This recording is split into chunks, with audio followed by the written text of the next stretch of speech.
no to bullying in the cafeteria. We are the 5th grade. Kindergarten. The 2nd grade. It doesn't matter what class you're in. We are Mark Twain. And we say no to bullying. No to bullying! No. Those are students and staff members at Mark Twain Elementary School in St. Joe. They tell us they based their video on our Kind KC movement. Now, if you think bullying can't affect your kids, you might be surprised because bullying can pretty much affect kids at any age. And here to break it all down by age, we have local pediatrician Dr. Natasha Bergert, and also we have bullying expert and author Sue Ellen Freed to kind of break this all down, because I know the signs, the symptoms, parent reactions really vary by how old your kids are.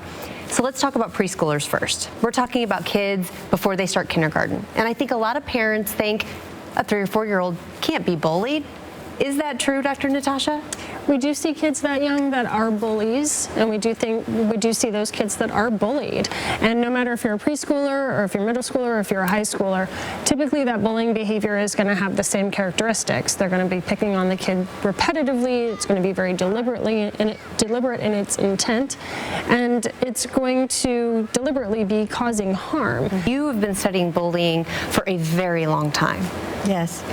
Well, one of my favorite stories is about some 3 and 4-year-olds in a daycare situation, and a little boy was sitting there playing, and a little girl came up to put her little hands on her hips and said, "Your mother's not going to come get you today," which immediately caused that little boy to just absolutely dissolve into deep sobs. And another 3.5-year-old girl came over and stood in front of him and said, "Your mother came and picked you up yesterday, and she came and picked you up the day before, and your mother's going to come get you today." And what I love about that story is what you have to know those parents did to prepare that witness to behave that way. So she had empathy, but she knew how to comfort, and she knew how to reason. All of us parents out there would hope our child would be the one that responds that way, but unfortunately that's not going to always be the case. Let's talk about once kids do go to school. They go to kindergarten, they're now in school every single day, and kind of the social situation changes for kids. It's hard to discern what really is teasing as a new social construct, as a form of communication, and when does that cross the line to really being bullying. And how do you teach your child to deal with teasing? It depends on the relationship that you have with the person who is teasing you. And I think we need to talk to our kids about what they feel comfortable with, that they can be self-assertive, to give them permission to say, "No, I don't like it when you call me that name."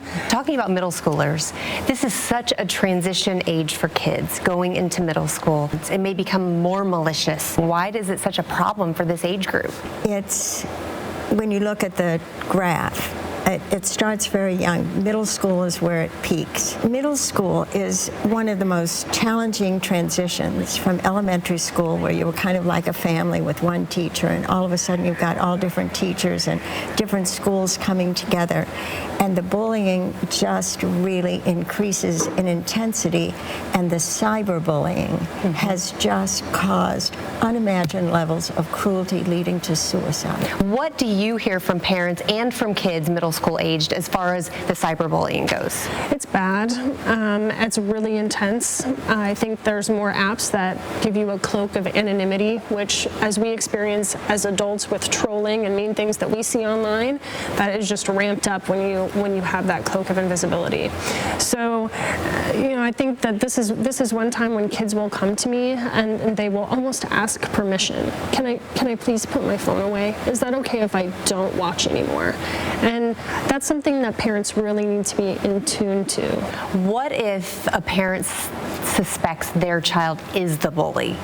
What should they do? Well, the first thing is to not start out in a judgmental way, because most kids who are bulliers are doing it out of some kind of personal stress. So you need to start asking your child about what is going on in their lives. Is there something that's causing them some pain? Is there something that's causing them some anger? what is going on with them, because you want them to know that you're in their corner. And even if you're making poor choices, you want the best for them. And bullying's not a phase. It's not something that kids do and grow out of. This is formative for how they're interacting with their world and how they're interacting with their peers. And so if it does seem to be something that you're witnessing with their friends or witnessing with their siblings, get help. Kids need to be taught social skills. Kids need to be taught empathy skills. For just like that story with the preschooler, not all kids have that innately, but it can be taught, and there's professionals that can help.